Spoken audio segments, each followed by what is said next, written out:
This time the Supreme Court agreed with us and nullified the presidential elections. Unfortunately, the Electoral Commission was not able to guarantee that the repeat elections are going to be different from the other ones. That's why we boycotted the repeat elections that time. We are hoping that this will not happen this time around, but we are, of course, monitoring the Electoral Commission, and we have actually pointed out areas of our concern that we want them to address to ensure that the process is free and fair.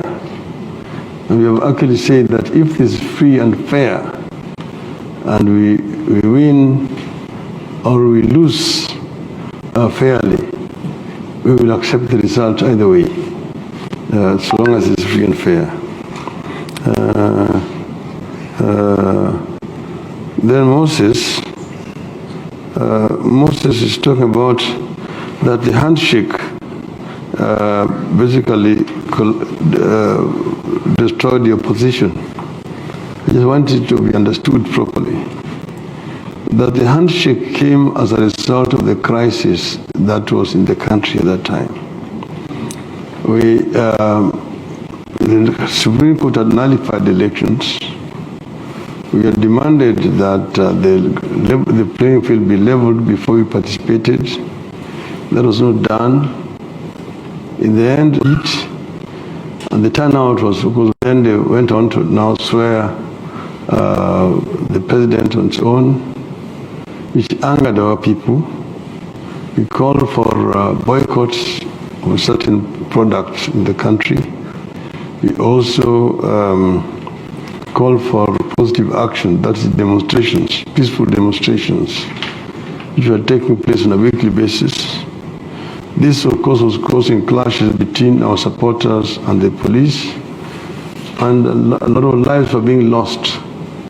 There was a time when we went to a place called Ligindogo with 38 coffins of victims of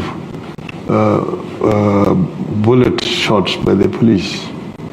Another time we went to the mortuary and we got 27 corpses, again victims of the police brutality.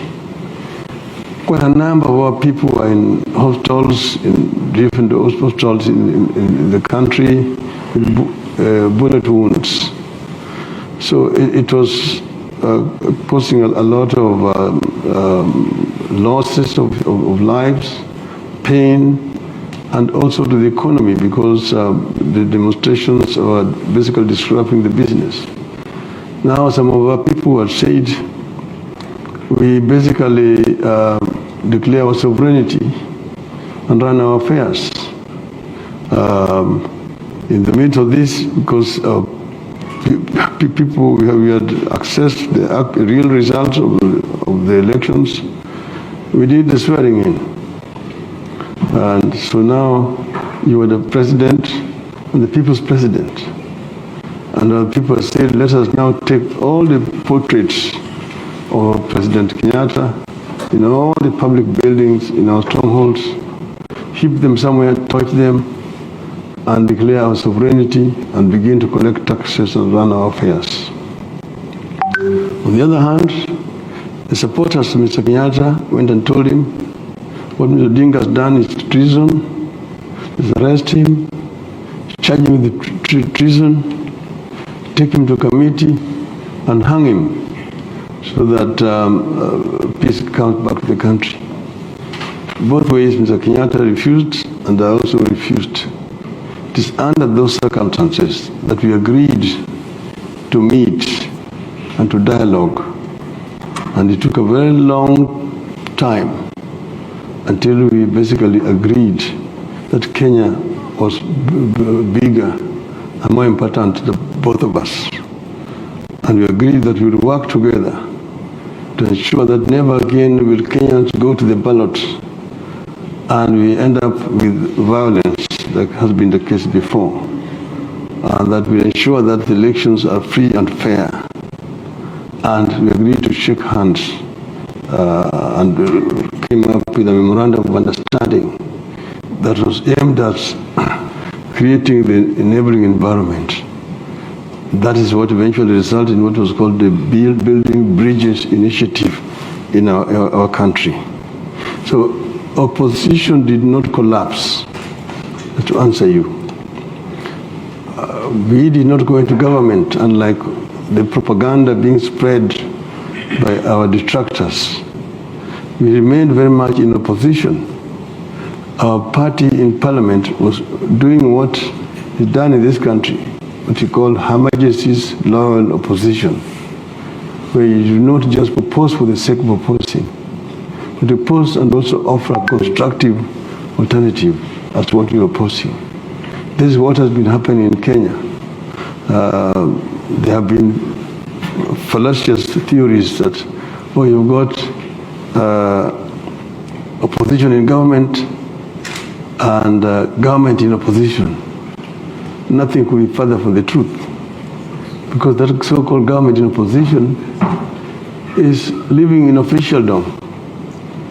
The deputy president, when he came to this country and the United States, he spent over $1 million US dollars in taxpayers' money to bring that entourage out here. He's traveling with government security. Everything is done for him officially. I have to pay my airfare to come here. And with all the people you see who have come here, none of them has been paid for by the government. Unlike him, he traveled with the official government, security, and so on and so forth. So it cannot be an opposition, a government in opposition. I don't know if that kind of term exists anywhere. Finally, Caroline, yes, maternal mortality. This is an issue of serious concern to us. Accompanied here by Madam Charity Ngilu, who has been a Minister for Health and came up with a policy to address this particular issue and other issues of health concerns.